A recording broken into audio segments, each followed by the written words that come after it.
So back in the early 90s, I started a non-profit organization called Petroleum Foundation of America. And this resulted from my work of traveling internationally and looking at all the wasted gas resources around the world. I'm not sure if people are aware, but in most oil-producing installations around the world, the gas is not utilized, it's simply burned off. And this is in areas in third world countries where they don't have access to any natural gas for fuel for cooking, for generating electricity, for generation of fertilizers, and all sorts of other uses that natural gas can be used for. And they actually go so far as to chop down rainforests to supply cooking fuel and heating fuel where there's massive gas flares right near wherever they live. And oil companies don't supply them this gas because it's not profitable for them. So in looking at all these huge gas flares, and also we identified undeveloped gas fields around the world. We identified over 6,000 gas fields around the world that oil companies chose not to develop because they weren't profitable. So I endeavored to create a non-profit 501c3, first of its kind that's ever been done, to take that wasted gas and supply it to people in the nearby villages and for cooking and for electricity and for to develop fertilizers to grow their crops. Very simple. But doing something for the first time that's never been done before, it was very difficult. First of all, the IRS was very, was not crazy about the idea of a non-profit oil company. The oil industry in general thought it was very funny to create somebody who would actually try and do this.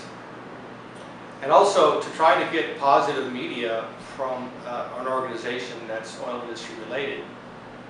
Most media outlets have no interest in doing anything positive about oil companies or anything that the entire industry. So what we were trying to do was to try to paint a positive picture to the oil industry and hopefully get the support of oil companies in furthering that along and taking these wasted gas resources, supplying them to the local villagers, and getting some good public relations as a result. And also, showing the people that potentially, their politicians are involved in this. So to get the support of the oil companies and to get the support of the local governments to do this. I used my own money to start this company, or this nonprofit organization. And unfortunately, we got almost zero support from oil companies. They thought it was a joke.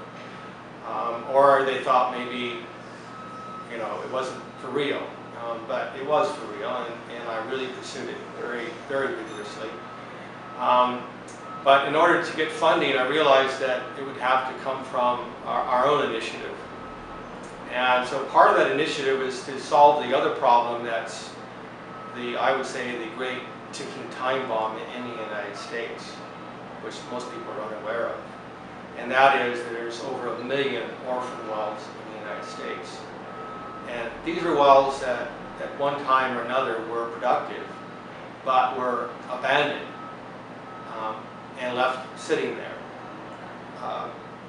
Generally, when an oil company abandons a well, they make sure that it doesn't harm the environment and that they put in certain cement, what they call cement plugs, and they make sure that there's no contamination of the oil zones to the fresh water.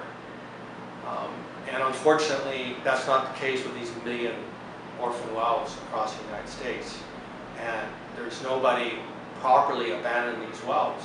So they are ticking time bombs.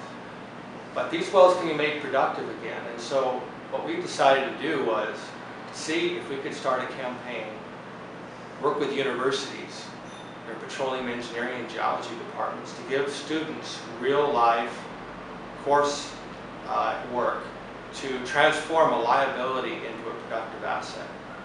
So what we did is we empowered these universities to use their students to look at all these orphan wells to see which ones can be made productive again. And then we supplied this information to oil companies to turn these liabilities into assets. And part of the royalties that we would get from doing this as a non-profit organization would go towards development of these wasted gas resources around the world. And so that's what we did for many years. And so we solved two problems and created something positive in all aspects. And we did this without any support whatsoever. And my belief is you should do what you feel is in your heart the right thing to do. People may ridicule you, people may not support you, but in the end we did it anyway. And we eventually merged this with another nonprofit organization that was actually doing this as well. And so today it is still developing these wasted gas resources and supplying them to poor people around the world.